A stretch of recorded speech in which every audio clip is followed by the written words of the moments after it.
Today is Tuesday, June 27th. We're talking about a wave of record-breaking heat that's expected to spread across several states this week. Also, what the U.S. Supreme Court decided about a controversial immigration policy. And a new reason to avoid mosquitoes this summer. What's known so far about cases of malaria in the U.S. Plus, a first-of-its-kind plan to charge people driving into a major city's downtown, where first responders were overwhelmed with 911 calls because of dancing. And who's now getting an honorary Oscar a couple of months after some people said she was snubbed. Those stories and more news to know in today's episode. Welcome to The Newsworthy. All the day's news in around 10 minutes. Fast, fair, fun, and on the go. I'm Erica Mandy. Thanks so much for being here. You ready? Let's do this. The intense, dangerous heat wave that's been centered over Texas these last couple of weeks is now expanding. This week, scorching hot temperatures are not only in the forecast for Texas, but they're also expected to spread north into the plains and east into the deep south. Dozens more temperature records could be broken from Texas to Missouri to Florida. Meteorologists say before the week is out, it could feel like 120 degrees in places like Midland and Corpus Christi, Texas. The state's largest city, Houston, is expected to feel like 115. The overnight lows are also hitting record highs. And health experts say when that happens, it makes heat-related illnesses more likely.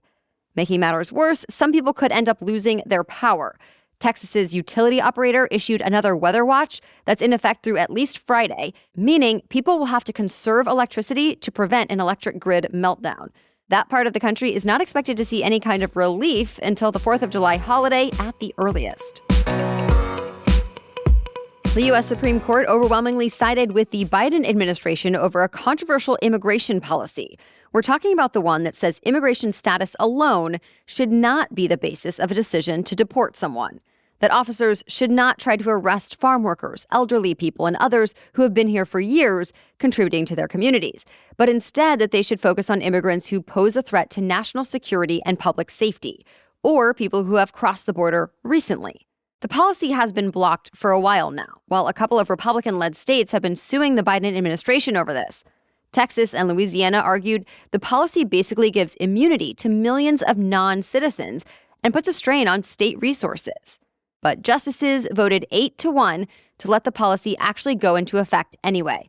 They say there's just not enough money or manpower to deport all the 11 million or so people who are in the U.S. illegally, so officers need to focus on the highest priority cases. Still, Louisiana's attorney general says his state is going to keep pursuing every legal avenue to challenge the federal government's immigration policies to, quote, protect our homeland. To be continued. For the first time in a couple of days, Russia's president addressed his country, denouncing the armed mutiny that tried to storm Moscow over the weekend. Putin accused the private military company, the Wagner Group, who was behind it all, of trying to get revenge for its own failures in Ukraine. Now Putin says tens of thousands of Wagner fighters can either sign up with the regular Russian military or go to Belarus with their leader, Yevgeny Prigozhin. Prigozhin still accuses the Russian government of trying to destroy his group, which is why he says he staged the rebellion in the first place. But now he says Wagner will have to disband by the end of this week. Back in the U.S., President Biden says he held a meeting with allies to talk about the attempted coup in Russia, and he made it clear the U.S. and allies had nothing to do with it. Though they're all watching to see how this might impact the war in Ukraine, whether Wagner soldiers will be integrated smoothly into Russia's military force there, or if the group disbanding will leave any gaps that Ukraine might be able to take advantage of. So far, not much has changed on the front lines. There's a new health alert to warn you about. The CDC says people have been getting malaria here in the U.S. for the first time in 2 decades. Typically, if Americans get sick with malaria, they've caught it while traveling overseas. But this year, 4 people in Florida and 1 person in Texas seem to have gotten exposed locally. Malaria is usually caused when a person is bitten by a mosquito that's carrying malaria parasites, though it's not considered contagious since malaria cannot spread from one person to another. People who do get sick feel a lot like they have the flu, and if it's not treated, malaria could be deadly. Most of the people who are diagnosed in the U.S. have already recovered, but doctors are still being told to be on the lookout for any more cases. And everyone, especially in the South, is being encouraged to take precaution by applying bug spray and otherwise avoiding mosquitoes as much as possible. Dr. Anthony Fauci's break from working has not lasted long. Remember, Dr. Fauci just retired 6 months ago as the nation's top infectious disease expert. He spent more than 50 years working for the government, advising 7 different presidents. And now at 82 years old, he's starting a new career. Georgetown University announced Fauci is going to be joining the faculty this week as a distinguished university professor. He'll teach in the med school and the School of Public Policy. This also keeps him close to the nation's capital, which could be pretty important since Republican lawmakers are investigating the country's COVID-19 response under Fauci's direction. Some have questioned his leadership during that time. It's not clear if he'll address any of that in his classes, but Fauci says he plans to draw on his background one way or another. In a statement, he said he had to ask himself what he had left to offer to society, and that, quote, "Given what I've been through, I think what I have to offer is experience and inspiration to the younger generation." All right, we have much more news for you still ahead, but first, thanks to our sponsor, AG1. Some habits can be hard to stick to, but have you ever had certain ones that you start to crave because they just make you feel better? That's what the daily nutrition supplement AG1 has become for me. I was looking for something that would help with boosted energy, better gut health, and a way to get a wide variety of nutrients without having to take a million pills. And now I get all of it with AG1. In fact, it now feels like an easy little something that I do just for myself each morning. It's 1 scoop of powder mixed with water, and I was surprised how quickly I noticed that it helps me with improved digestion, morning hydration, and just an overall feeling that I'm ready to start the day. AG1 is made from 75 of the highest quality whole food sourced ingredients from around the world, intentionally curated for their ability to nourish all of the body's systems in harmony. So if you are looking for a simpler, effective investment for your health, try AG1. And listen to this, you can get 5 free AG1 travel packs and a free 1-year supply of vitamin D with your first purchase. Go to drinkag1.com/newsworthy. That's drinkag1.com/newsworthy. Check it out. Anyone who drives in Manhattan will have to pay up if they want to go south of Central Park.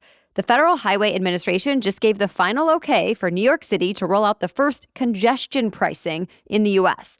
With that, the Metropolitan Transportation Authority, or MTA, will soon start charging tolls. The plan is meant to alleviate traffic in Manhattan's business district, which is one of the busiest commercial districts in the world.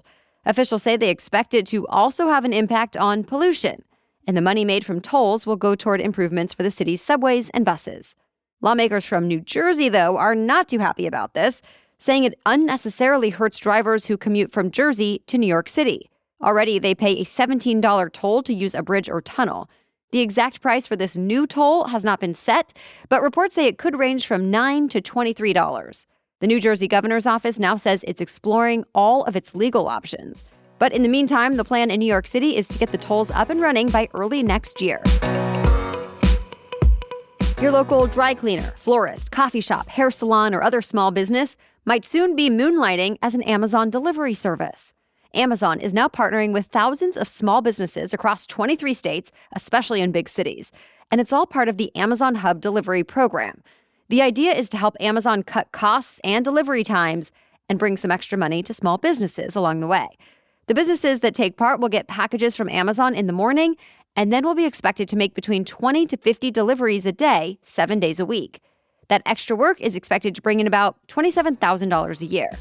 Amazon says it's starting to recruit small businesses now. Emergency responders have been especially busy with music festivals this summer, but not just for the usual reasons, like overheating. This year, they're being summoned more often just for dancing.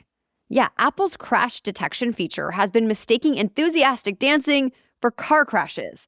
And at Bonnaroo this year, there was a huge spike in false 911 calls because of it, like 5 times as many 911 calls as usual.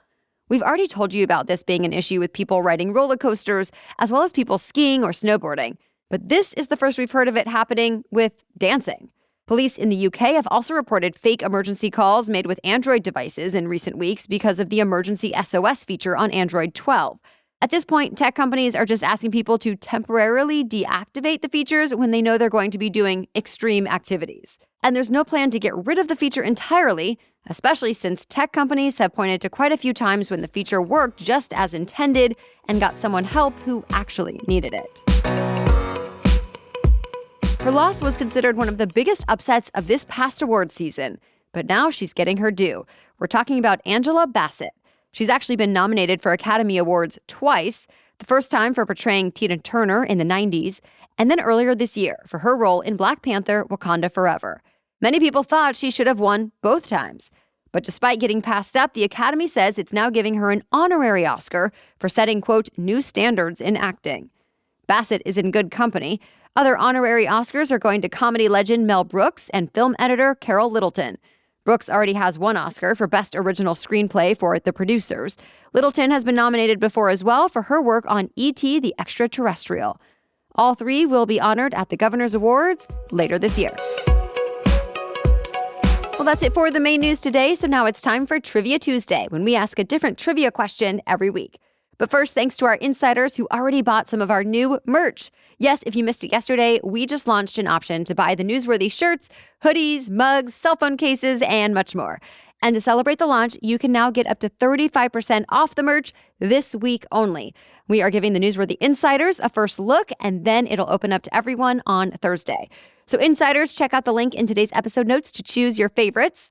Or if you aren't an insider yet, go to thenewsworthy.com/insider, and you can start your 7-day free trial to get ad-free episodes, bonus content, and early access to the Newsworthy gear.